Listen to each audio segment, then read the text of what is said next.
messed up. It's short. Like we can, you know what I mean? Exactly. I love it. Exactly.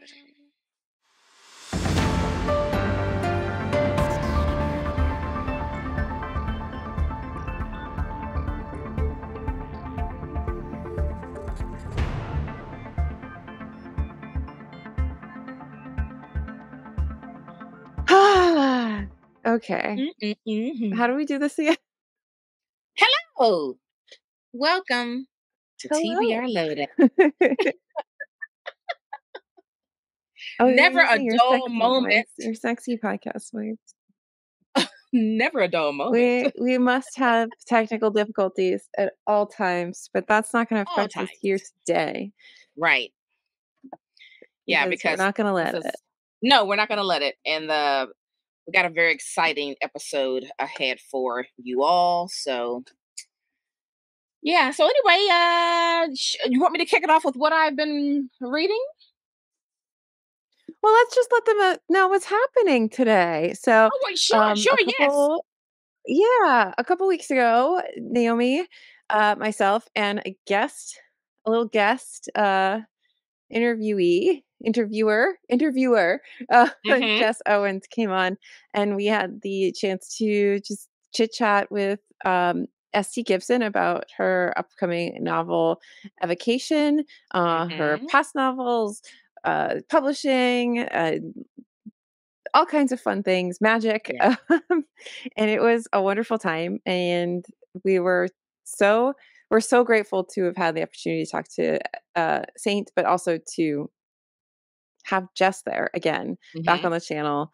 And I think you guys will see right in the beginning of the interview, the cutest exchange between the two of them. It was so that cute. Made me so happy. It was a moment. They're so adorable. It was a moment. It was so, I'm so glad that, and I'm so glad we got it while we were recording. So stay tuned for that. But first, we're just going to talk about what we're currently reading. It's a normal TBR Lowdown episode. Just with some special guests. So Naomi, what are you reading? Well, I am at the very beginning of Cinema Love by Jia-Ming Tang. Thank you, Dutton, for this book. Can we just for a second, can we just marvel at the beauty of this book? I mean, my goodness, it is stunning. And then when I looked at the UK version, it's like, what happened? Because it's just like squares. And I'm like, that's different. But this is a work of art. I would frame this and hang it. Look, it says a staggering, tender epic about gay men in rural China and the women who marry them. And so we're in China, and how many pages am I? Okay, I'm just like 20 pages in. So I'm just meeting a few people in their youth. So I haven't gotten really far into it, but I just want to read a little bit off the flap. It says, while classic war films played, old second and his countrymen found intimacy in the screening rooms. In the box office, Bao Mi sold movie tickets to closeted men, guarding their secrets and finding her own happiness with the projectionist. But when Old Second's passion for his male lover is revealed, a series of haunting events unfold, propelling these characters toward an uncertain future in America. So again, like I'm not very far in, so I haven't met a lot of people, but I like the pace and I like the tone of this book so far, and I'm really excited to like get into the meat and guts of this story. This book has been getting a lot of attention. Who's our girl that we really think is pretty cool and funny? Dakota Johnson. Yes. So her Tea Time Book Club, they selected this as their book club choice for May. So it's been fun to kind of like, hear from the author in that chat. And they've been sending various articles and other references and things like that that are related to this story, which has been really fun. So I'm enjoying it so far. I can't wait to dig in a little deeper. I'll probably finish this over the weekend. But yeah, that's Cinema Love by Jia-Ming Tang. Thanks, Dutton. Wonderful. I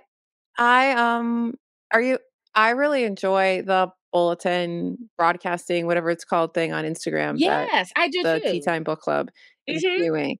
Yeah. I think that because I last month I read The Hearing Test, which was, Mhm. I guess, their book Yes. choice, and it was really nice to see, like, little snippets of stuff throughout, the course of the month while you're reading it, and it Yes. is a very, like, loosey goosey thing, like, but it is set up like a book club as opposed to a lot of these other celebrity book clubs where it's like, "Celebrity book club, we picked a book, buy Now it," go off and and read it. that's Yeah, predominantly at least there's no discourse 'cause I think that would get out of control, it obviously, would. they can't allow you to comment, but It it would. is really nice to get these little things added to your reading experience, Yes. whether it's, like, how the author like, different test photos for the cover or, Mhm. um, here's this, like, journal entry about this snippet of my time that in this place that's related Yeah, to the book that inspired the scene that you're exactly. reading maybe this week, right? So I found it really I finding it I don't know, Dakota Johnson's really impressing me with her little She's celebrity book impressing club. me But too. since we did that episode, I seen that, like, Jimmy Fallon the Jimmy Fallon has a book club. Like, all I these thought random he people have book always clubs had a book now, club, like, but he just, like, it brought it back.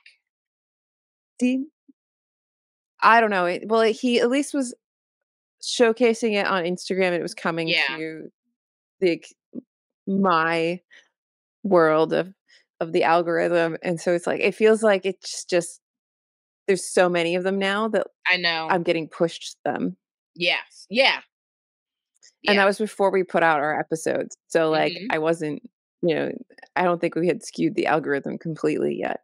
Um, Exactly.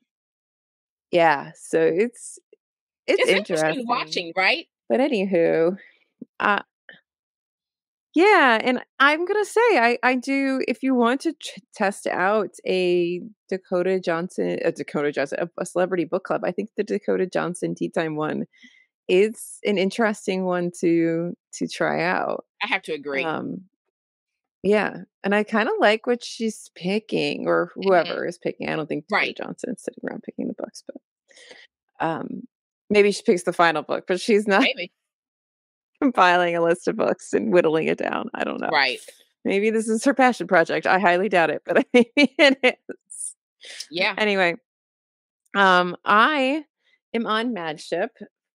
This is the second in the live ship traders Mhm. from Robin Hub. I don't really know how to talk to you all about this because we're in the middle of a series now. But we'll start with I love for people watching the video. Cover. These covers are phenomenal. Um, I think I have every book in this world that had these covers. Oh, I think some of the fantastic. more contemporary, like to our time right now, the Yeah. newer books in the series, I don't think they have covers like this. At least I haven't found them yet. So Right. um, through Tawny Man, I don't think they have these. I have a bunch of them. Anyway, um, I'm still really loving this. I'm upset and not upset because I was going to spend like the beginning part of the week when I was off reading this, but I got so distracted with another book I was reading that I completely lost track of time and didn't get back to this. So the end of the week is going to be Mad Ship. But I don't know, like 250, 300 pages in, Okay. and it's still a good time. I'm still not sure why we have to center slavery so much. I was having this conversation with a friend of mine about this story because he calls these Robin Hobb trauma porn, and I don't think that Oh. Robin Hobb is trauma porn because I read a lot of like literary fiction, obviously, as well. And like when you read something like, I don't know, like what's the quintessential trauma porn, A Little Life, like Mhm. this doesn't feel like traumatic, and we were kinda going back and forth, and, like, I'm like, I don't feel like the bad things that happen in a, like, medieval adjacent fantasy world are trauma porn, probably because Right. I just expect life to be more difficult, and also, like, where else are you getting tension in a fantasy Mhm. world? I don't know, but when it happens in a contemporary to my life novel, Yes. it hurts more, right? Like, Yes. it's a much more humanistic, like, relatable, like, I could live that life, like, this could be Yeah. somebody I Yes, yes, you know. could feel it. there aren't talking ships in real life, right? So we were going back and forth, and I was like, you might have a point though, because there's so much focus on the slavery, and I don't think it's just there for like a plot device or anything. Yeah. If it is, that's not, I don't know, necessarily great, but I don't think it's there for that. I think there's more to it. I think it's to set up this world and to also comment on the, in like a kind of roundabout way, the horrors of the slave trade. So Hmm. it is well done. Hobb is a great writer, but I guess I could see his point when I thought about like how much we were focusing on it, because it Yeah. is so traumatic that like perhaps it become, maybe he has a point. I don't know. Mm. But then there's the characters go through much so much, and I think I can't see his point through that lens, like, the characters going through things, you know? Like, it's a fantasy world, what are you supposed to do? Like, bad things happen, right? Yeah. Like, people are gonna capture you. I don't know, I expect it in a fantasy world. Same. But anyway, I'm enjoying it. We have talking ships, we have really interesting magic in general. We had a lot of like, we had like 2 groups of people in the first book that were kind of all converging together into like a moment. Yeah. And then a bunch of other people, obviously, because it's a big fantasy world. So there's lots of things, but like the big main group of people were all converging into a moment. And now we're seeing the fallout of all of that. And it's interesting. Some people that I thought were that needed some growth are finally growing. There's another character, Malta, who's kind of still bratty, and I've been told I'm gonna like her. I don't know. I'm You're gonna like, trust the process, we'll but see. Yeah. she really irritates me. There's this interesting thing with a courtship and this a courtship in the book and this thing called a dream box where like through this thing, Hmm. these 2 people can basically like meet in dream and talk to each other, Oh, which I think is kind of cool, yeah. right? Yeah. It's kind of cool. It is. Um, but yeah, it's a good time. Yeah. Sorry, excuse me. It's a good time. I'm enjoying myself. Apparently the next one is Ship of Destiny is supposed to be just, so I Mm. need to get through this so I can find out how it all ends, because I still have so many questions and I'm really just enjoying my little hobgoblin journey over here. I'm so glad you are just rolling right on through Hobbs' Mhm. work. I love it. I love it. I am. And in a little update, the other thing that was being discussed in, well, where we started in that conversation when I was talking to my friend, where he wanted my thoughts on Gardens of the Moon because he didn't think I would like Malazan. And I Hmm. really liked Malazan, or at least Gardens of the Moon. And I said that I'm just hoping that the next books I don't have to work quite so hard for, because I don't think I can do that for 9 more books. I don't think I can really Hmm. like work to read something for 9 more books. And he said that it actually only gets worse in that regard, Uh-huh. and that uh my litmus test will be book 2. He thinks that if I still like book 2, I will like the rest of the series. If I don't like book 2, he says to just run. Wow. So it's funny you say that. So just the other day, I decided I'm getting ready to pack up the Wheel of Time series and put it in a box in the attic. I do not have any Mhm, desire to continue with that series at this time. Who mhm. knows if and when I'll ever get back to it. And so I think I read 5 or 6 books in the series, but book 4 is the book that I absolutely hated with every fiber in my body. And in my little fantasy groups that I belong to, they're like, most people that like That's when it's so love that good. series, that's the one they say is like one of the best. They're like, oh, if you didn't like book 4, you might just, I don't know, because this is the book that everyone who loves this series adores. And I hated That's it. I hated it so much. It took me a little over a year to gain the desire to go and start book 5. That's how much I hated book 4. So, I don't think I started book 5. That's how much I didn't like book 4.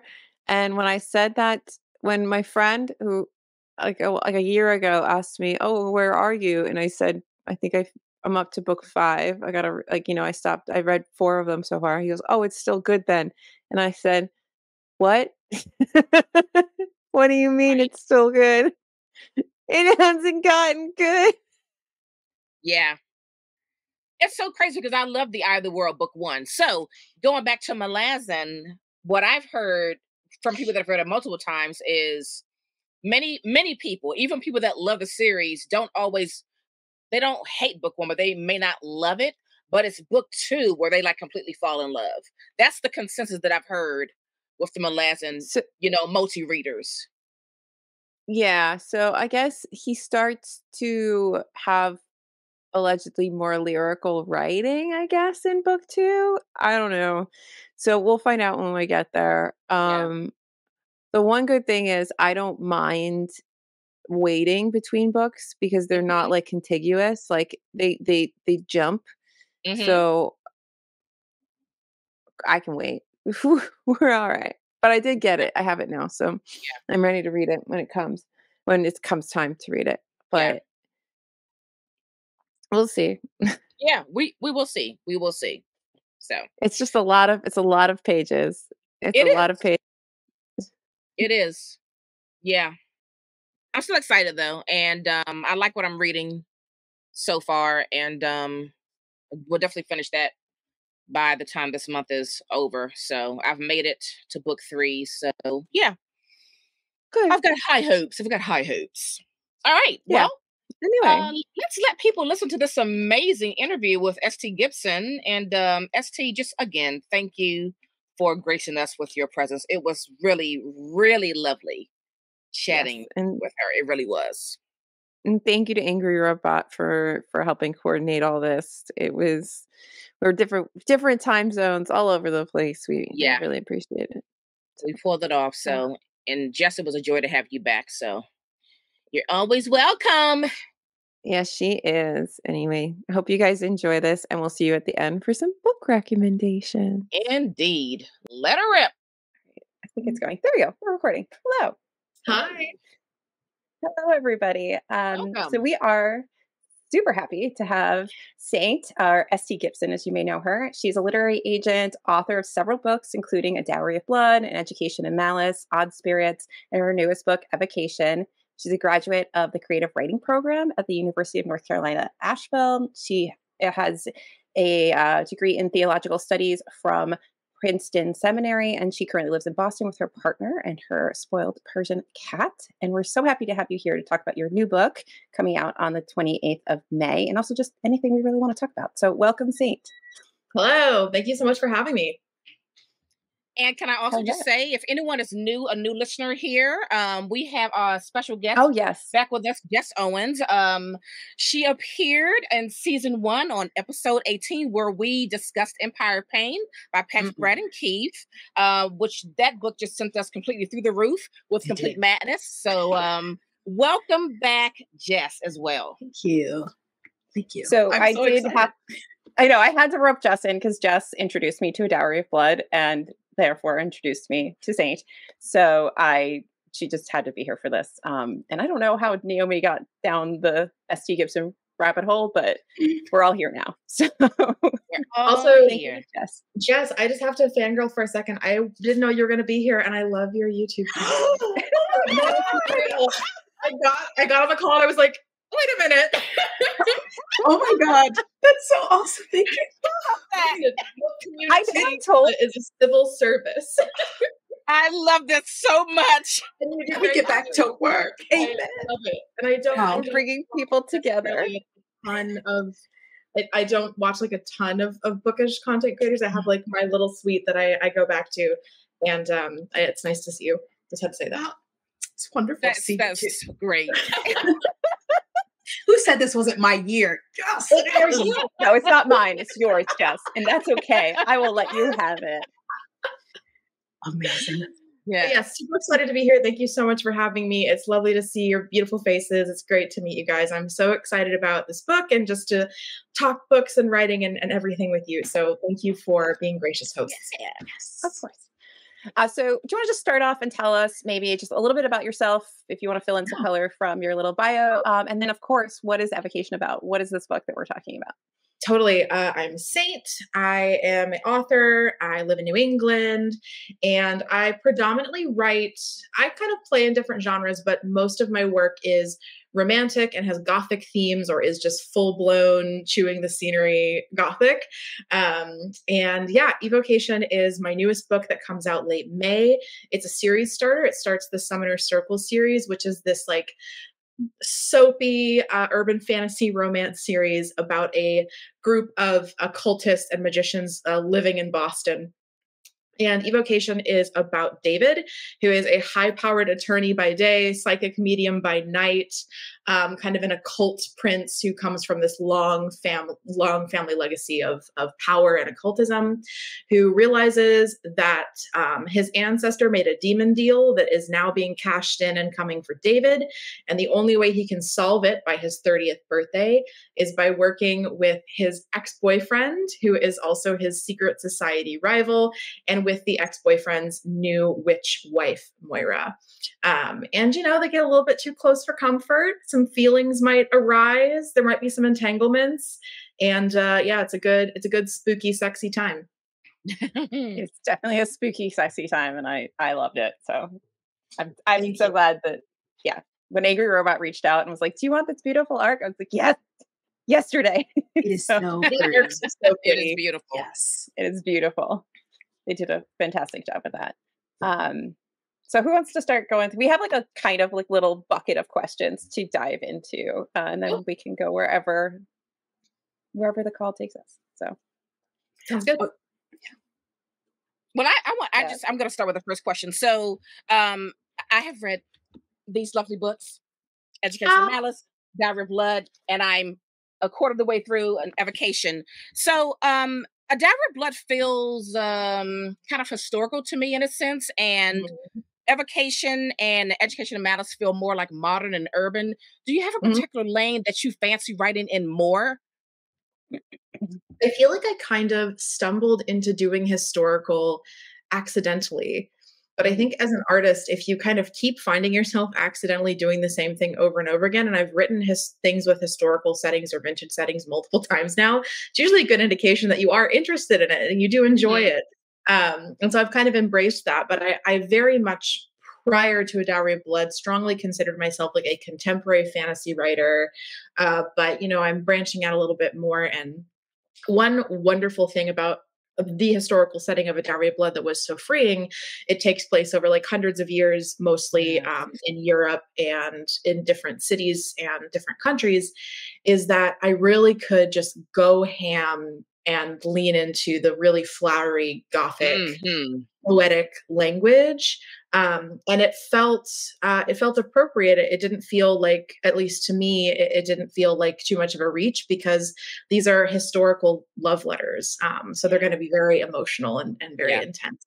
But so I love being able to work in historical and bring in those historical details. And I like doing the research and adding that color. But there is something really freeing and fun about writing about love and magic and esotericism in our modern day and in our world and in a setting that's a little more recognizable. And I really enjoy both of them. And I hope that for some readers who maybe started and met me as a writer through A Dowry of Blood, I hope that An Education in Malice is maybe a good bridge book because I think it is. It's the language still poetic, but it's a little bit more conversational because it's two young women narrating. And it is 1968, which is historical, but it's barely historical. It's more vintage. Right. You know? Yeah. And that was that too. So I like to challenge myself and stretch my wings, but I've grown into the historical setting a little bit more than I thought I would accidentally. And that's always fun when that happens. Yeah. Yeah. Interesting. Okay. Yeah, no, I agree that's a perfect segue, A Dowry of Blood, and then An Education in Malice, because I felt that, and then to this one. But I know that you live in New England, and so was this like your love letter to Boston, or is like, this one Oh, of your yes. favorite cities, or your Oh, yes. My fiance and I went to Boston for our first anniversary. We've been together 7 years now. So this was a minute ago. We went on our first anniversary. I just fell in love with the city. I am a big like city magic person. I love to travel. I really like kind of exploring different neighborhoods and different urban centers and different communities. And I never get tired of traveling and meeting new people.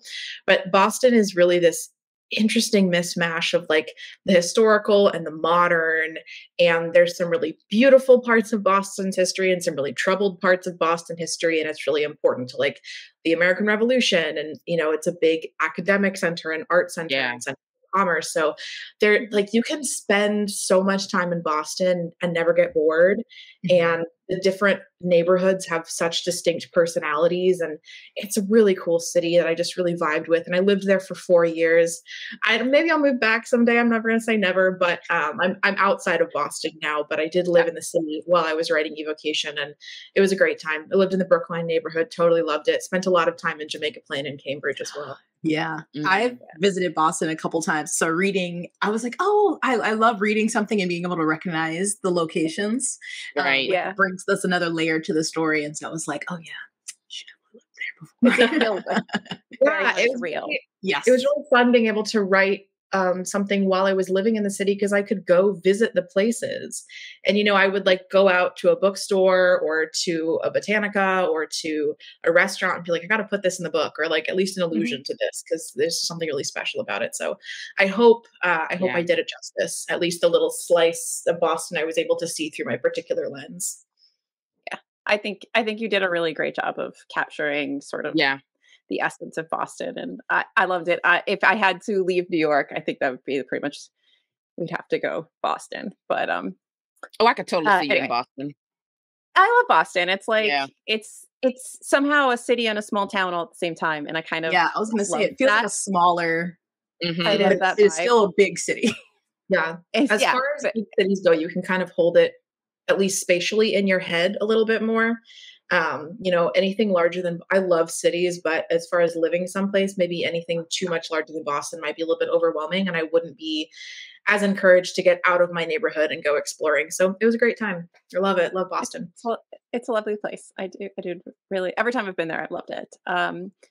But anyway, so this deals a lot with magic, obviously, and Yes. you bring in all kinds of different of magic. Can you explain some of the practices you're going to see in the book, or people will see in the book?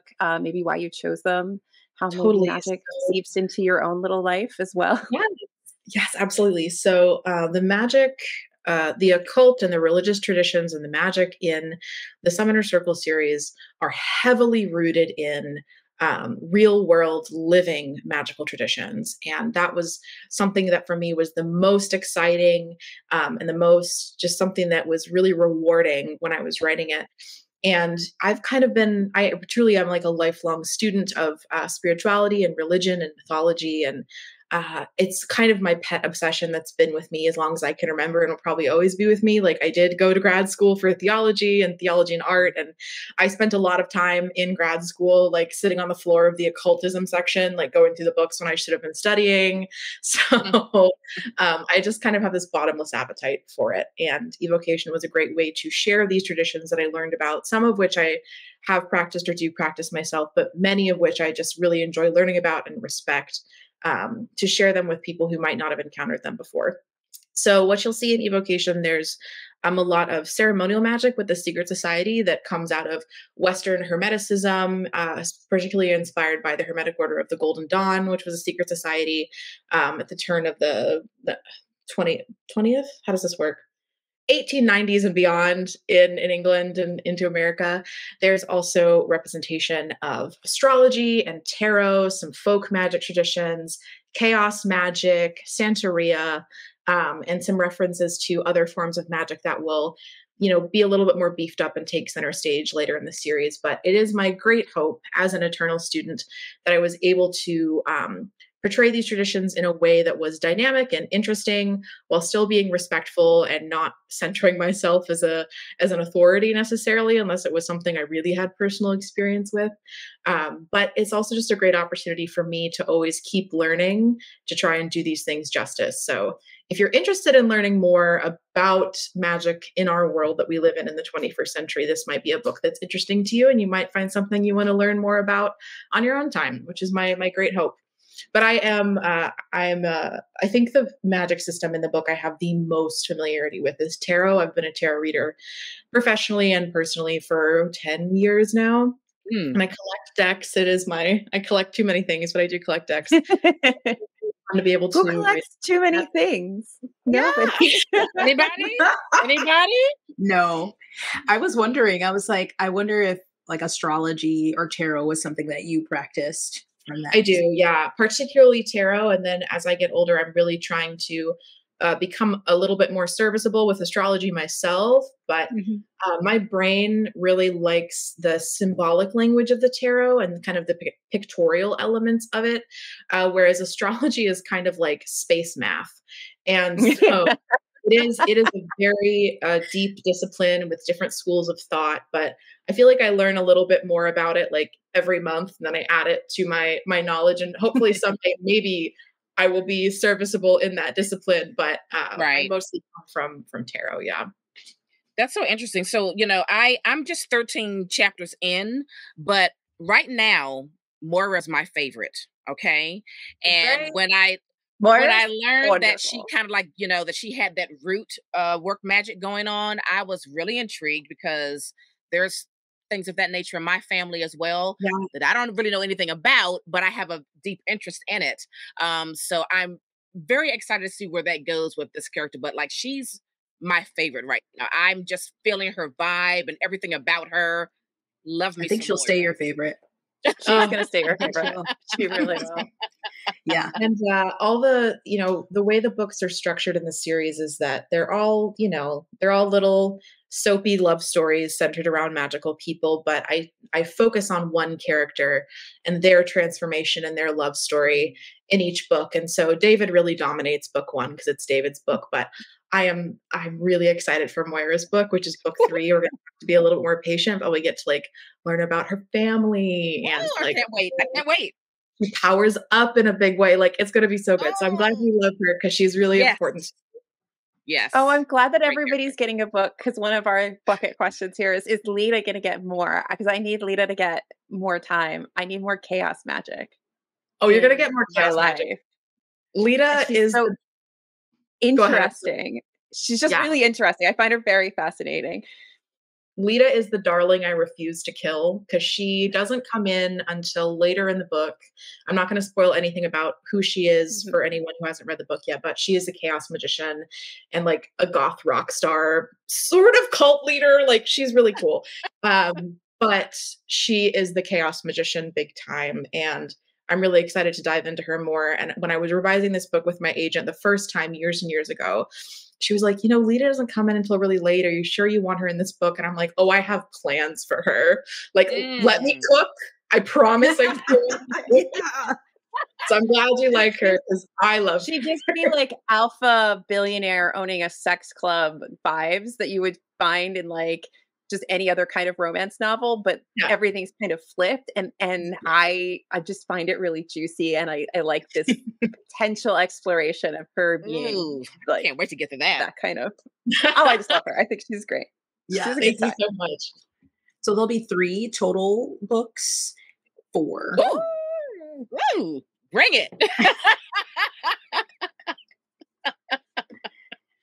We got a quartet. And are they?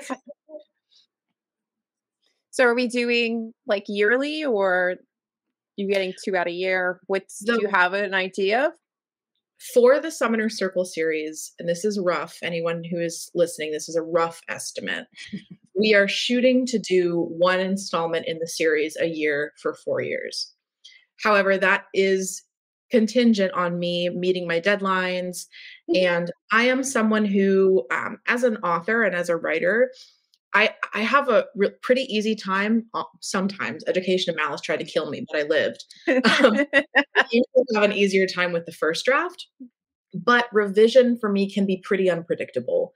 Like I, in theory, need X amount of time for revision, but sometimes I write the whole book and I realize I need to tear the plot out and do it again, or I get really good sensitivity edits back that make me want to rework some plot points, or I realize that I front loaded a romance too soon and I want to save it.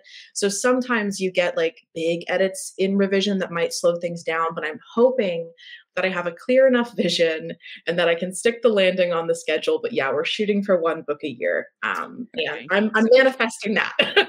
So you have like managed manifesto right along with you. Yes. I need it. I'll take it. That's awesome. So that's the 4 in addition to Odd Spirits. Yeah, Odd Spirits is kind of a bonus. For anybody listening, Odd Spirits is the very first thing I ever self-published 6 years ago. It feels like an eternity. Wow. Only 6 years ago. And it is a little novella. It's not very long, that introduces Reese Moira and David for the first time. So if you read Evocation and you're like, I would love to know a little bit more about how Reese and Moira met, or a little bit more about what David did to make Reese so mad, that's in Odd Spirits. You do not have to read Odd Spirits to enjoy the Some Inner Circle series writ large. I wrote Evocation to be independent of that in case nobody went back and read it. But my publisher is amazing, and they're doing this gorgeous, sexy hardcover. No, it's beautiful. It's so good. I'm spoiled. I'm truly spoiled. And an awesome opportunity that I have that most authors don't get is when they bought Odd Spirits and they were going to re-release it, when we were kind of in the original meeting, they were like, do you want to revise it? Is there anything you'd want to change? So I actually have the opportunity to go back and fix some consistency errors, do some character work. I now have a wonderful line editor and a sensitivity editor attached to this that I didn't have before. I was just doing this out of my bedroom and putting it on Amazon. Like, wow. This first publishing experience. So I really hope I can make it a little bit more satisfying than it was before. But I do really love the novella, and I'm glad it's getting a second life. It's the resurrection, you know? That's exciting. So of all, I know love Mora, love Lita, but outside of them, or are they one of your favorite characters that you've written, or do you have a different? I think in general, the crew in Odd Spirits is some of my favorite characters I've ever written, although I have favorites from every book that I've ever done. But if I had to pick one that is my favorite in Evocation, which is probably pretty obvious because it's his book, it's got to be David. I really Yes. and it was super fun to really get into his POV and give him a book where he gets to go through a pretty big personal and magical and romantic transformation. You know, the way I've been pitching this is like, David is on paper very much like the stereotype of the power fantasy of like an alpha hole billionaire, high-powered, arrogant kind of romance hero. And the best part about this book for me as the author was getting to really make him vulnerable and kind of make him work for his relationships and make him grovel a little bit and make him grow and change. So you get the fun as the author of having this kind of larger than life, you know, Leo in the spotlight character do the work and grow. And that was a really gratifying process for me. I love David, and he has some traits that I see in myself as well. All the characters do. Moira does, Reese does, but especially David. So I have to shout him out for this book, but I'm sure if you ask me later, it will change. Because I'll spend more time with another character and be like, no, it's them now. Yeah, I love David and his arrogance, his rich boy, but like it also just led to so many great lines because he was just like, I am me. Yeah, I am rich, and I am of this, you know, this dynasty line, and it just right. But then he also had his vulnerable moments, so it was like a great balance. It's fun. It's a good time. Was it important for you to have him be in the midst of recovery and sobriety, and what was that part of making him more vulnerable to have him? What was? I loved seeing it. I think I thought it was a really wonderful exploration of of sobriety and how the strains on that as well while you're going through things. I'm really glad that was meaningful to you. It was something that was really important to me and something that I wanted to treat with care, but also really kind of get in deep with if I could, as much as you can in a novel that I still want to feel maybe a little bit more playful than some of my other work. Dowry of Blood is a good time, but it's heavy. It's a very heavy book. Mhm. So yeah, for anyone out there listening, David is an alcoholic in recovery who's been sober for I think a couple years by the time we meet him in Evocation. But there are references in Evocation and in On Spirits as well to him being in active self-destructive addiction when he was first dating Reese in college. Mhm. And I do think it's humanizing. And I think we need to see more of it in fiction of someone just like, we all have demons. And for some of us, that's substances. And he is really trying to keep it together. And it is difficult. And as someone who has had kind of a touch and go with relationship with alcohol at certain different periods in my life, like, I think something I wanted to demonstrate is that, yes, you don't necessarily choose what you struggle with, but the world will not necessarily adapt to you every time. And you really kind of need to put your own boundaries in place and have your own support system and your own coping mechanisms to show up for yourself and the people you love in the way that you want. So I really wanted to show him like kind of doing the work and struggling a little bit while still showing someone who was out of maybe rock bottom, but dealing with the temptation to go back to an old coping mechanism. So I'm really glad that resonated with you or was meaningful to you, because that's really meaningful to me. And I do think it adds something to the character for sure. Yeah. I mean, it makes him, I liked that you have a character that isn't perfect, even in Mhm. sobriety. And I think that Yeah. that's something that, I mean, we've recently talked about Martyr on this channel Oh, by yes. Coffee Akbar that came out this year, which talks a lot about recovery and the struggle of Mhm. recovery. And I think it's important to have those stories in different genres too, so that Right. people can see that it's not a simple thing. Like addiction and recovery from addiction is very complex and is tested almost daily, Constantly. Yeah. or minute by Exactly. minute, depending on what's Mhm. happening. Yeah. So I loved having it in there, and I just yeah. So thank Yeah. you for including. It was one thing I'll add, and not to get necessarily too personal, but I do think it was a really cool experience for myself because, like I said, I've been in better or worse places with my relationship to alcohol at different times in my life. And it's never been as dramatic or extreme as what David goes through, but I don't think I realized that I was working through some of my own shit as I was working through his. And so, it kind of allowed me to process some things and have some conversations with myself just through exploring it through fiction. And, that's something really cool and powerful that fiction can do, especially when you're on the Absolutely. creating side of it. So, yeah, it was a really great experience. And I think I have seen myself be in a much better place with that as I've worked on the book for a really long time. It's been in development for like 7 years, which is crazy for me. But it's cool. I'm glad it was meaningful to you. Yeah. So you've got this new series, Mhm. and you're also a literary agent. Like, how does all of Or are that you work? not doing that anymore? Oh, I is haven't that been agency since January. That's an old bio. Ooh. Oh, okay. So now just full-time writer. No, the short version of this story is that I worked as an agent for 2.5 years with the Spielberg agency, and I trained under some agents for about a year before that. One of my best jobs I ever had in my life. Loved my clients, loved the people that I worked with. The mentorship, the support, like was truly phenomenal. If any agent from the Spielberg agency ever reaches out to you, you have my show of support. They're phenomenal. Um, but I reached a point where agenting was picking up. I had to get a day job, which I also enjoy. I'm a copywriter in finance, 9 to 5. And my writing career Wow. kind of took off much more quickly than I was expecting, which is a huge blessing. But I had to have the conversation with myself around summer last year of being like, girl, you cannot do 3 things full time. Right. I felt like it would be a disservice to the people that I worked with if they were like lower on my priority list. Mhm. agents have a lot of jobs, but you really want someone who can prioritize you when need be.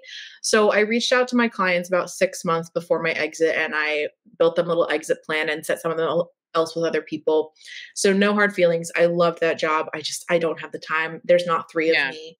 But yeah, currently my gig is that I am an author. I do lots of books, and I have a normal corporate girly email job in finance.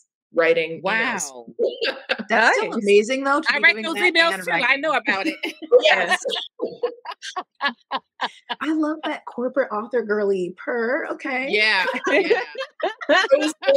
For my last email, I'm on book tour. Literally. I was in the office this week. I go into the office about half the time, and I work from home the other half, which is really helpful. It does have some flexibility and breathing room, which is great. But whenever it's like my in-office week and I'm in my little like outfit at my desk, I'm like, ooh, she's in her corporate flow. Wow. But then by the end of the week, I'm like, send me home. I'm an artist. But I genuinely love my job. It's good. It is really good for this season of life, and I'm happy I have it. So that's fantastic. That's fantastic. No, I mean, we all got to eat, right? Like, yeah. Yes. We all got to eat. We all need that health insurance. Okay. I love benefits. Let me tell you. That's like one of these conversations Jess and I often have about YouTube, where I'm like, I see these people and they be like, I'm going to go full-time YouTube. And I'm like, you can't be American. There's no American. Right. Like, what's the benefits package? What? No, YouTube is not giving you one. No, they are not. They're not putting that out. So you have like a book tour plan? I do. Are you on tour for Evocation? So you are part of the podcast tour we're doing in advance of the in-person tour. But the last week of May into the first week of June, I'm going to be in the UK. I'm doing a England and Scotland tour, and I am so excited. I will be there for 8 days, and I'm going to be doing signings, events, some little special breakout events for influencers, most of which have been announced, in some public events as well. And I'm so thrilled. I'm so blessed and lucky. You know, a lot of authors never get to go on tour, much less to a really cool foreign country where my publishers are. And I have, I don't know what it is. I have really strong readership in the States, and I have some really cool, strong readership pockets elsewhere. Mm-hmm. But my publishers are in the UK. A lot of my readers are in the UK. So I'm really excited to kind of go beyond what has become kind of home turf for me in a way, even though I'm American. So it's going to be a blast. And we have not announced it yet. We are still, people know it's happening. We haven't announced the dates yet. We're still locking some things down, but I'm also doing kind of a smaller regional US tour in July. So there will be some opportunities to see me live and in person.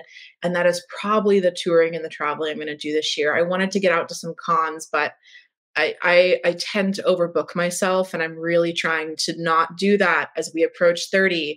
We're learning, we're growing. Yeah. So that's kind of where I'm going to be at. If you want to come see me, the details are online. Wonderful. So just How did you get hooked up with Oh, sorry. Actually, we're about to ask the same thing, because I was going to ask. You went from we share one brain cell to Angry Robot, and just curious, how that change came about, if you're able to discuss that at all. So I'm in a really cool and really unique position. I concurrently work with Angry Robot and with Orbit. Oh, wow. Okay. Nice. So Angry Robot is a UK based press. They're phenomenal. Orbit is great. I work with Orbit US and UK, but the editor that acquired me and that I do most of my work with is in the UK, and a lot of my publicity team is based in the UK as well. So the short version of how that happened was I published Dowry Indie, and it got picked up by Orbit. I got extraordinarily lucky. It was kind of lightning in a bottle. Book Talk really liked it, got more eyes on me, and Orbit happened to be looking for something like that and signed me. And at the same time, I had been querying with Evocation for a while, got my agent with Evocation. And so Tara, my agent, had that in their back pocket and shopped that around, and Angry Robot fell in love. So I'm in a very unique position. Most authors are not with two publishers in the same age category at the same time. But shout out to my publishing team, especially my editors and my publicists. They're lovely and they play very well together. They share a Google Calendar, like they don't like overbook things, and they've been awesome with spacing things out so that we're not announcing things at the same time, and also my books aren't due at the same time, so I'm able to stagger a little bit. And I've moved deadlines. Like we moved the publication date for Education and Malice when I needed more time, and that was fine. You know, I think something that maybe some aspiring writers don't realize is that, especially if you have a really good agent in your corner and you're okay with advocating for yourself, the publisher wants to work with you. They want to see you succeed. They want to see the book succeed, and they do not want to see you burn out. So there's a lot more flexibility sometimes with things like delivery dates than maybe you assume going in. I really try to hit all my deadlines, but sometimes they do need to be moved. But it's a long career ramble, but that is how that happens. So still have a great relationship with Orbit, still have a great relationship with Angry Robot, and I'm like super spoiled and very, very happy. Wow, that's pretty awesome. sweet. Yeah. I'm really happy that you hooked up with Angry Robots. I really like them as a publishing house, and I think it'll bring attention in the U.S. market to them. I'm hopeful that that'll bring more attention to them because they have some really interesting things in their catalog. They really do. They're excellent. They have some really good authors over there, some really smart editors, and they're willing to do things in genre that maybe a larger or big five might not want to take the risk on. And I think that's absolutely. Yeah, they're willing to take those chances. Yeah, I love that. And that, I mean, I like to take chances. So I'm glad to Yes. And with taking chances, so I know you've had like historical and then the vintage and now more contemporary, but are there any like other genres? Because we've had a mix of like fantasy, horror. Yes. Do you have any other genres you want to or are planning to write in? I love the Gothic genre, and every time I wander away and I think I'm going to do something else, I look down at my word processor and I'm like, you just wrote a Gothic novel again. The dark mother that raised me. I always go back here. But I'd like to explore maybe some more literary elements in my writing. I'd love to do, a science fiction eventually. No time soon. This is not a promise, but it would probably be like religious cosmic horror science fiction because that's kind of my bag. But yeah, just got Jess so excited.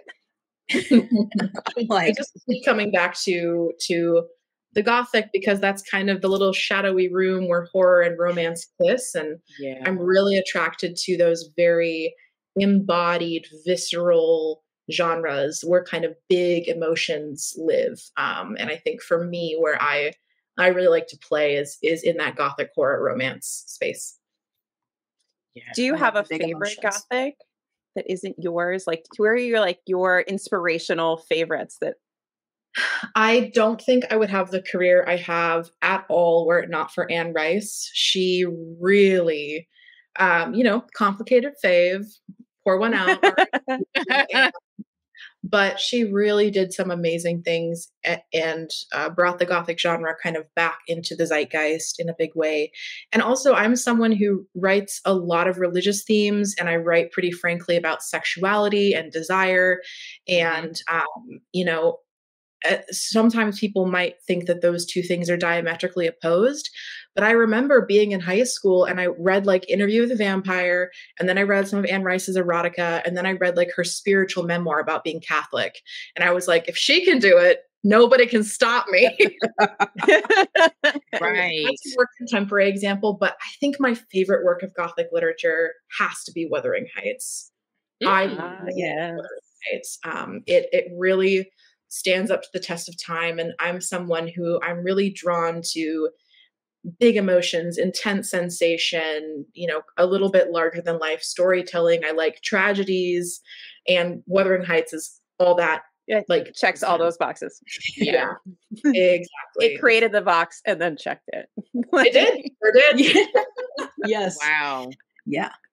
How do you? So you have your. Is it master's in theology or theological? Okay. I do. How do you blend that and then with your like with tarot reading and astrology, like in your everyday life? Yeah. How do those work out? Oh my gosh, I love talking about this, but if I get too deep in it, we'll be here for an hour. So I'm gonna try to keep this brief. With me. I feel like as a person, both as an artist and as a public figure and as a private person, um, I feel like so much of my life has been taking things that again feel opposed or feel like there's tension or friction and really finding the beauty and the power in that friction, which I think is why I'm attracted to the Gothic. I think it's why I'm attracted to a lot of things.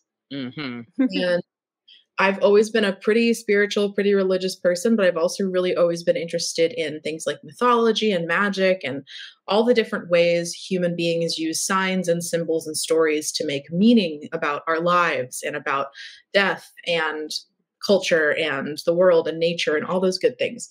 And I thought I wanted to be a priest for a while because I really love doing that. But what I realized in seminary and grad school is that I did not actually want to be a priest at all. I just really liked doing that one-on-one, deep conversation, spiritual care work. You know, like there are very few things more gratifying to me in the world than when someone opens up to me about their beliefs or their religious trauma. And we can kind of get down and dirty and work through it together and maybe reach some form of catharsis. But that is not giving a sermon every Sunday and working in a large institution that has a lot of bureaucracy and like a history of colonialism and oppression and is actively taking rights away from women and queer people. So it's complicated. But I will say, when I was in seminary, I met so many amazing queer and women and people of color who were working as priests and pastors and chaplains and really recontextualizing and remaking, you know, the role religion can have in someone's life. And that is really inspiring to me.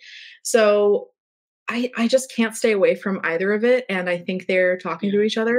I mean, I could sit here and just talk your ear off about like the alchemical marriage and non-duality and like darkness and the light and the eternal, you know, it's a lot. It's a lot. But I love it so much. So I'm really grateful I get to infuse some of that into my writing. And I hope I always remain curious and non-didactic. Yeah. And not afraid of tension or taboo or difficult, complicated topics, because I think that is where the good stuff happens. That's the where, richness. Yes, that's where we can find healing and connect with other people and maybe even have a transcendent spiritual experience, whether that's through sex or magic or church or ritual or all of them. So I love it. I love it. I love that. You know, I know you're busy, but if you ever want to write like a nonfiction about the alchemical, the blend of all these things, I will eat it up. I really don't tell my agent this because I'm already overbooked, but someday in the future, when I have matured, I really do want to do a tarot book. That is like, oh, that'd be amazing. That'd be I fun. really want to do a tarot guidebook. That's on the bucket list, but we'll see when we get there. But thank you for your vote of confidence. Yeah. I do love when people blend more considered traditional sort of big three or whatever religions with any spiritual practice, because I feel like there's such a just basic human need to find meaning and comfort and direction and all these things as you go through life. And we've over eons collected all these different ways and techniques and what have you to do that, and they all speak to something very basic inside of us as humans, Yeah. and they can kind of all work together to get us to a different place. You know, so I love that you have this like dichotomy in Thank in you. yourself and in your writing and in your background.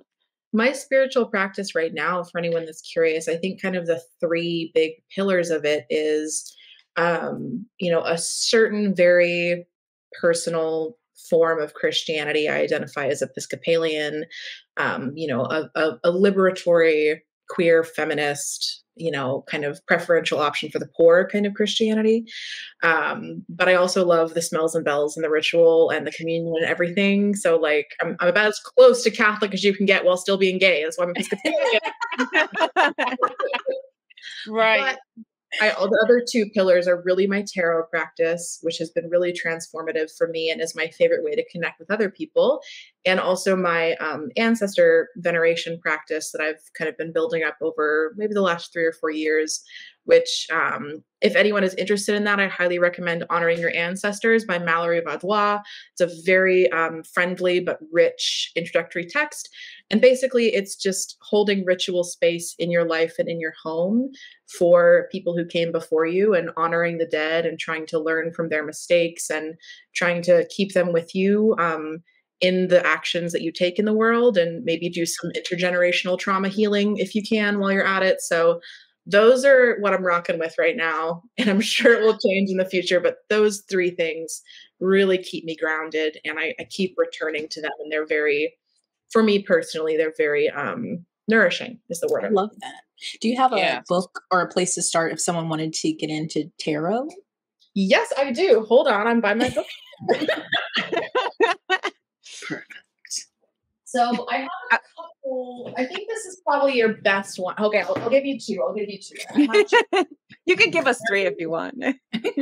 So for anyone who is just wanting to approach the tarot for the first time, and you're coming from kind of a general background, particularly if you're not coming from like a very religious background and you're more interested in like general spirituality and self-knowledge with, you know, some magic and divination in there.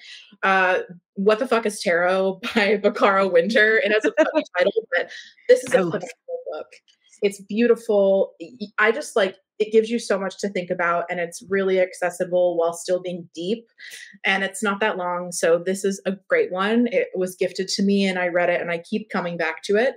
And then for anyone who particularly is interested in the blend of Christian mythology and symbolism with the tarot, which there's a pretty rich history of that, especially in Western Hermeticism, a phenomenal contemplative book is The Contemplative Tarot by Brittany Muller.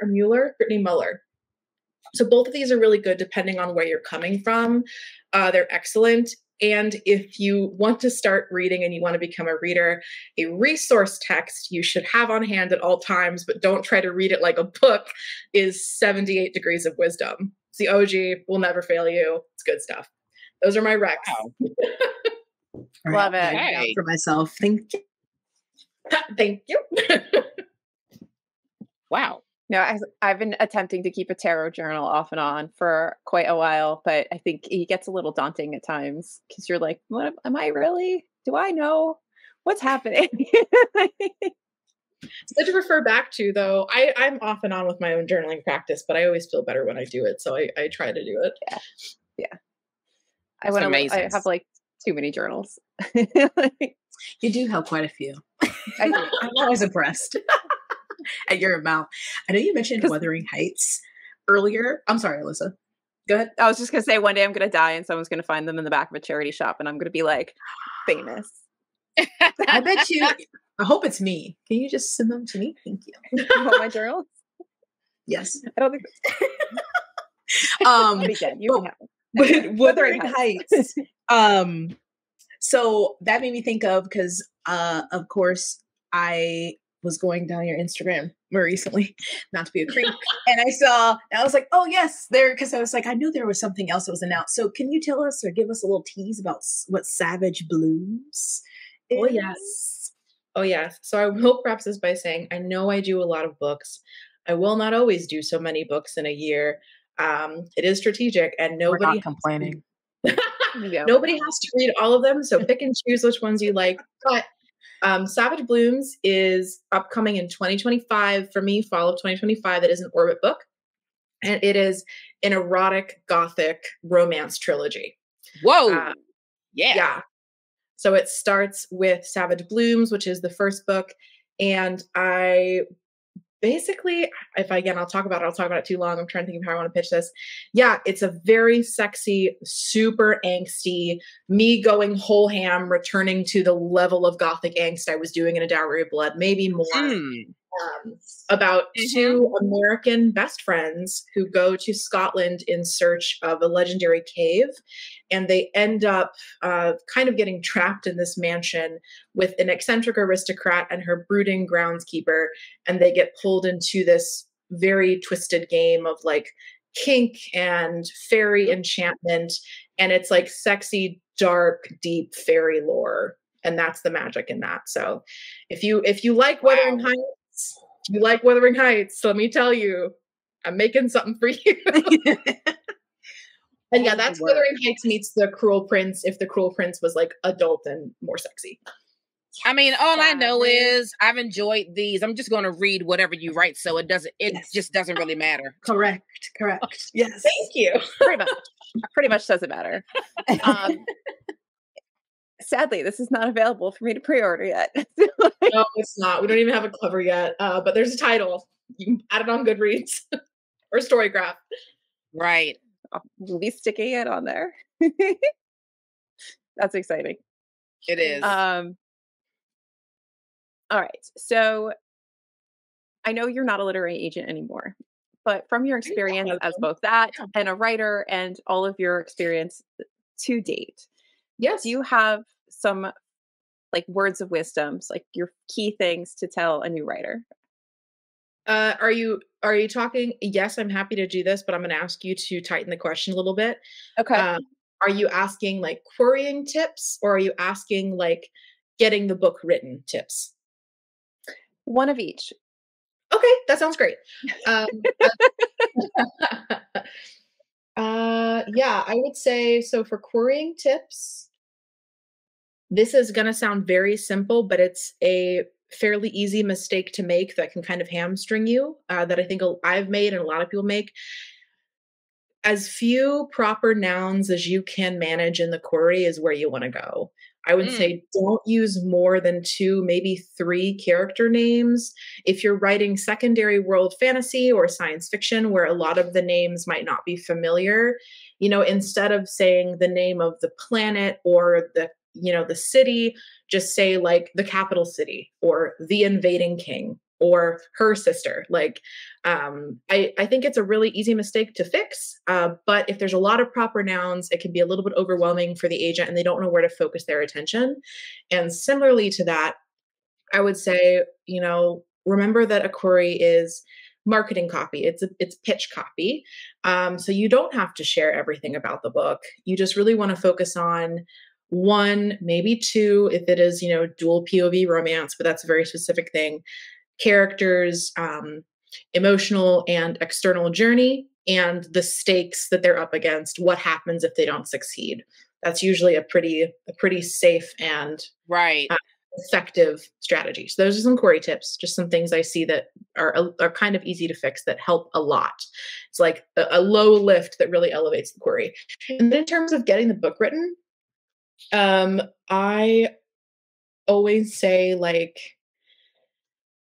I think not everyone thrives with structure, but if you can find structures that work for you and your brain, that's really great. So if you notice that like you do well with writing sprints or doing what's it called, body doubling with somebody else in the room, or if you are just more creative and more motivated at a certain time of day, work with that. Like, kind of identify when there's less friction for you getting the words on the page, and then start there. And from there, you can build up the muscle to write at weird times with no one in the room when you don't feel like it.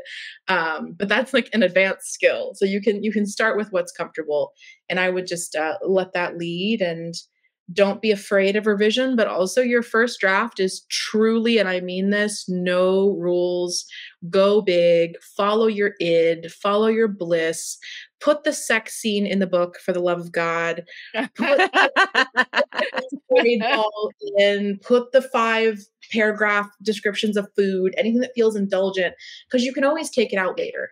Like you can always edit, but I do feel like some people self-edit a little bit too early and they're afraid of swinging big. And sometimes the best things happen when you swing big and you don't know what those are until you've actually put them on the page. And then you can sort through like, I like this, or I'm going to minimize that or cut this or like add more. So just really, it's a free zone. It is the bingo square free zone. I like that. Do you have any certain like writing ritual for you, like a certain time of day, certain like environment, atmosphere? I, in an ideal world, tend to write best not super early in the morning, but morning-ish. So if I'm working from home and I log on to my little work laptop at like 9, a great day for me is if I get up like an hour, hour and a half before, have my coffee, poke at some words, get that going, and then I can go do my job and it's kind of cooking in the back of my brain. And if I want to come back to it at night, I can. But I've noticed I'm so solar powered. As soon as that sun goes down, it's over. And I do have that seasonal depression. So getting writing done in winter is a little bit harder because there's no sun. So for me, using the morning if I can, or my lunch break, which is also sunny, is great. And I love a little beverage. I have mango cocktails. A little bevy. We're beverage goblins around here. I love a candle, and a little ritual I have is that I burn candles all the time when I'm writing because I love smells. I like collect perfume. But I buy myself like a pretty big and nice candle that is like paired with the book that I'm working on while I'm doing the first draft. And I like to light it when I'm working on it because it is just like a fun little witchy ritual. But there is something to scent memory as well that kind of helps you quicker get back into that mindset of, yeah, okay, I was thinking about this last night. Let's pick it up. I have this really beautiful candle for the Savage Blooms book called, what is it? Summer Storm. It's from a shop in Salem. And it smells like wet grass, patchouli, and ozone. So it smells like a lightning storm. It's excellent.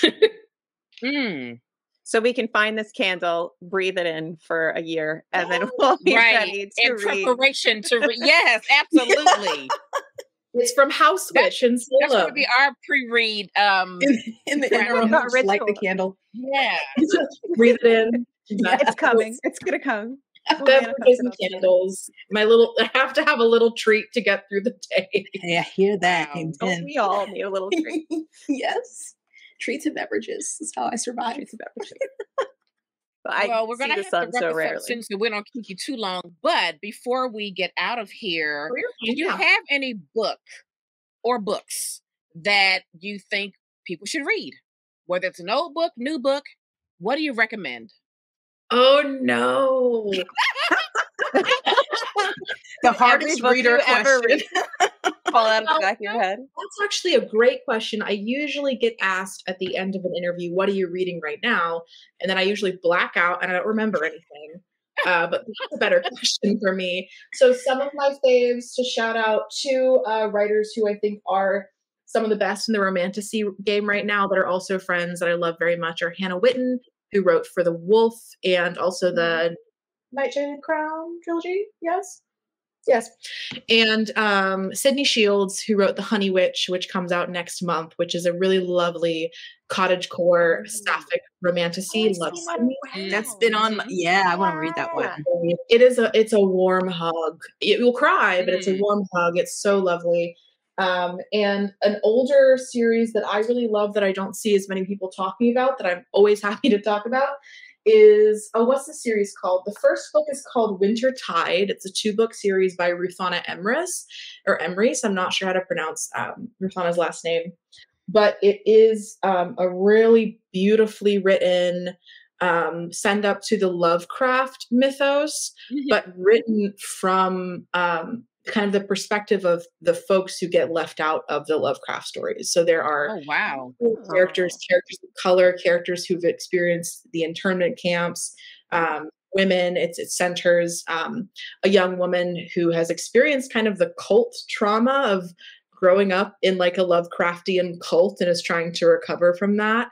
So it's just like really lovely. And I don't think a lot of people have necessarily read the book because it's a little bit older. But I really, really love that. And I'll give you one more. What have I got? Oh, that cover's very familiar. Okay. You had me at cult. It's good.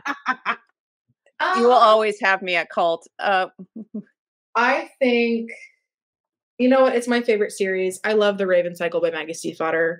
It's still good. It still holds up. I've revisited it. It's great. I love The Raven Cycle. So if you like YA and you haven't read that one, you should. Folks are Oh, gonna it's love cover these for Winter recs. Tide. Yeah, it sounded familiar and I pulled it up, and yes, I've seen that cover before, but you're right, not a lot of people talk about this series, so The but I will series order it and read it. is. They didn't The list the Innsmouth? schedule. This Innsmouth? is my signed copy. It's great. You should read it. Yeah, Read the book. Read the book. most definitely. Love it. Love it. Love it. All right. All right. Who's gonna do the wrap up? I'm going to do the wrap up. Anyway, so thank you so much for giving us your time and coming on here to chat with us about all things wonderful that you write. We're so excited for Evocation and for everything that you write in the future. We're very excited. So thank you so much for agreeing to come on TBR Lowdown. Oh my gosh, thank you so much for having me. This was a blast. You folks are wonderful hosts. It was a pleasure to meet you. And thank you everyone for listening. Yes, and thank Thanks you, so Jess, for much. joining us as a little special Yes. segment. Thank you, Thanks for having Jess. me back. Yes. All right. Well, I hope you all enjoyed that lovely interview. Let us know if you read anything by S.T. Gibson. We love her. We will We read do. whatever she writes. That is a fact. All right. Well, yeah. Something to add? Oh, I was gonna say Yes. that Evocation is out tomorrow. Yes. That I don't know Yes. what tomorrow is right now. Is that the 28th? The 28th. Yes. So 28th of May. It's out tomorrow. So pick up a copy if you love a good sort of magical, paranormal, queer, wide shoes kind of romance. Get into it. I'm very excited for future books.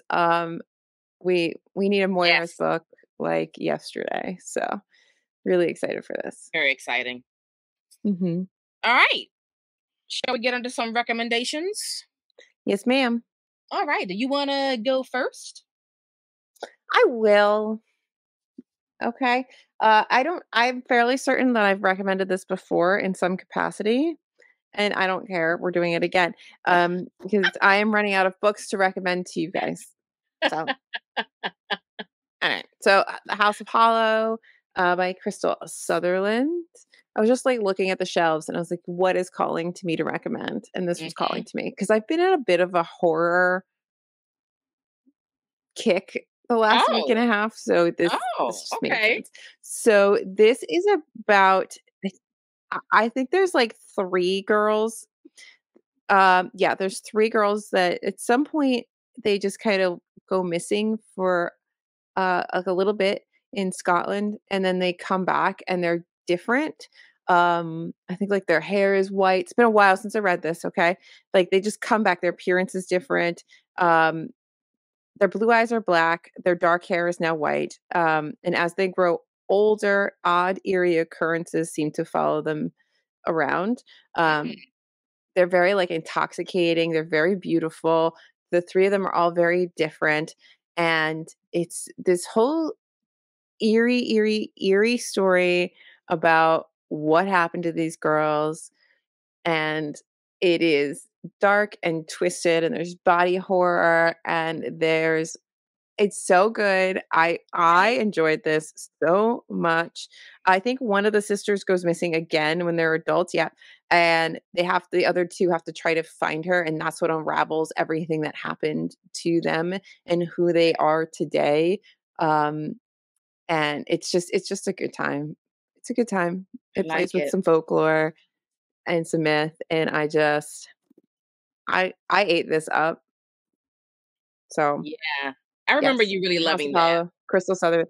I just enjoy it. You know, like sometimes you just enjoy a good gothic novel, and it's creepy. So, like, I read the Botanical Garden. I keep calling it the Botanical Garden, the Botanical Daughter, which came out recently, which was really good, but it's billed as like a gothic horror, and I don't. It's really hard for me to see it as horror because it doesn't. Yeah, it has like some darker parts to it, and it has horror elements to it, and it has gothic elements to it, but it doesn't have that like dark sinisterness that something like this has, or It doesn't have the like really like gory, just disturbing visuals of like a Mary or some other things. So it just I've I'm finally finding if you go back in TBR Lowdown episode history, I've talked about trying to figure out what my horror is, and I think I figured out what my horror is, but I also don't understand that kind of horror. Like when they say it's horror, but it just Mm, doesn't feel sinister or dark. Is that right. because I am so disturbed that I can't see it as sinister and dark? Or is it just like a lighter kind of book? I don't know, but this is, Yeah. like, got that sinister, dark, um, really eerie gothic feel that I love. So, Interesting. I Okay. recommend. All right. I love it. I love it. All right. Mhm. I too have a repeat recommendation for a very specific reason. All right. A couple years ago, I recommended Night Bitch, which was one Mhm. of my favorite reads of, I don't know, 2021, 2022, whatever the year A it came while out. ago now. Love this book. So I'm recommending it again because we got a date for the movie adaptation for Night Bitch, which Amy Adams is starring. So Night Mm. Bitch, the movie is going to be in theaters on December 6th. So I'm very, very excited. So we have a woman who is a new mother. She has put her art career on hold to be a stay-at-home mom. Her husband travels 5 days a week, so he is basically never home. Well, Mhm. when her child becomes a toddler at the age of 2, she notices like a patch of hair on her back, and like her canines are like a little bit sharper, and she thinks that she's like turning into a dog. So it's this whole thing about her trying to figure out like what's going on with her. Is there a cure? She runs across this weird book called A Field Guide to Magical Women or something like that. And she's going back and forth with the author about things in that book and how it's related to her. And she is like just spinning out of control. She somehow gets like mixed up with some like MLM group. Like it is wild and bonkers and very raw and very visceral. And I ate this book up. I love this book so much. So I am so interested to see how they adapt this novel to screen. And the moment that I heard, and this was like maybe a year or so ago, that Amy Adams was going to be playing the lead, I was immediately excited because I do love her as an actress, and I want to see how she's going to like transform this character from page to screen. So if you've never read Night Bitch, here's your time, here's your moment. Give it a read before it comes out in theaters on Thank December you. 6th. Yes. So that's it. Night I Bitch by Rick really hope Yoder. they Bing, bing, bing, bing. I really hope they don't screw it up. They better not, because I love this book. They better not. I'll be so upset if they do. I'll be so upset. So I hope they anyway, don't do well, I hope they don't Elena knows it. that just made my stomach ache a little when you said that. Just so you know, I'm so unhappy about that still. I Alright, 2 whatever. 2 TV adaptations, um, updates. I watched the first half of Bridgerton, Hmm. annoyed that they're making me wait a month for the next half. I did not know that was going to happen. Did you know? No, annoying. And I don't dislike this season, but I also don't know if I like it because I just don't like whoever's playing Colin. I don't Hmm. like him. I find him very Oh, cringe for some reason. plot twist. Wow. He really irks me. I don't know. Maybe I'm just too old Hmm. and I'm just like, no. No. But the other guy that like, she was the other potential person for her The for Penelope. naturalist guy. Yeah, I Uh-huh. liked him. I did Like, too. I was like, I think that's how I know I'm old. I was like, no, not I liked him Colin. too. Take that guy. He's gonna leave you alone for 3 years. That's what I Imagine was 3 years by yourself. Phenomenal. I was like, I he's got his own hobbies. He won't bother you. I was so for it. sign me up. Sign me up. Where do Oh my gosh. finger Yeah. ready? What? Yeah. I was like, he's a little quirky. He's got his own thing going on. Yeah, I was so for it. But then I'm loving Francesca and her little man. Like when he gives Yeah, her, oh my God, Naomi, I yeah, cried for that. Like that was he sweet. listened. Yeah, But I don't understand what they're doing. Are we getting 2 stories? Does Francesca not get her own season? What's happening? I have no idea. I have We no won't know idea. because they made us wait. They're making us wait till June. Yeah. I just like some people knew it was going to be split like that, and then some people didn't. I had no idea. So, yeah, I don't know. Annoying. Sometimes I feel like I want to read the books, but like I love rom-coms and romance things on TV and in movies, but that love for it does not usually translate for me in books. But every time I watch Bridgerton, I do want to read the series, but I don't know. I've read the first 3, I think, or 4. I can't remember. It was years ago.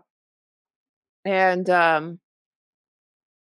like back when Goodreads first came out. And I back in the old days, the olden In the days olden times, when Goodreads looked like that and it didn't look old. yeah. Um it and they're definitely different. They're similar. Like they're very, very, very similar, but they're also different. I I mean, feel like, like there's no Queen Charlotte, right? She doesn't exist in these books, right? I don't remember her being there, but also like I feel like they're much more problematic. Like the show Mm. does a good job of ironing out any of the things in the books that would make somebody today go, "Eh." Ah, got it. Mm-hmm. um, but I can't recall them well enough to like make a true statement on like whether or not you would like to read them. Yeah. Um, yeah. But anyway, my other update is that we are still watching A Gentleman in Moscow when we remember to watch it, and we are both very much liking it. I have not been able to like muster up the desire to even watch episode 2. It's just fast is the problem, but it kind of has to be a little bit fast because it's not like an HBO drama. You know what I mean? Like Mhm. it's I kind of like the graphics they do. It has almost like a Wes What's that? Anderson Hmm. vibe every so often, which I kind of enjoy. Yeah. I kind of like having that quirky element to it. But yeah, I mean, we'll I cried see. when the bees. I cried when the bees came back, just like I did. We'll see. The I think bees I'll go came back to back. it Whatever. at some point. And then one last adaptation. I never read the book Argyle, but that movie is terrible. I've said it, and that's it. That movie's terrible. I mean, it is awful. I don't know how they got some of these, top tier actors to sign off on this, but that movie is Money, bad.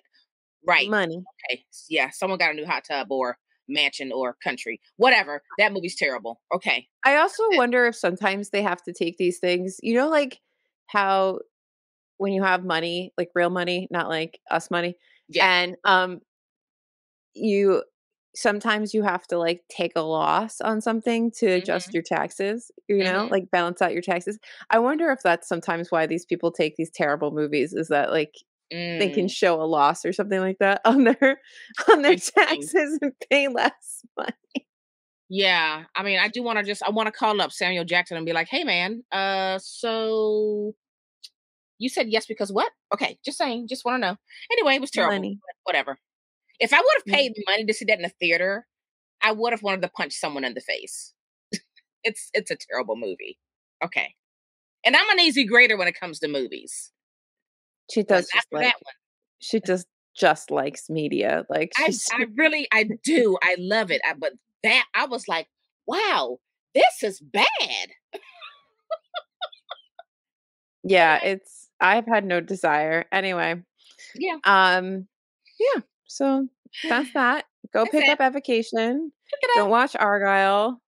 Don't do Um it. Don't do it. read some books. Tell us Mhm. what you're reading.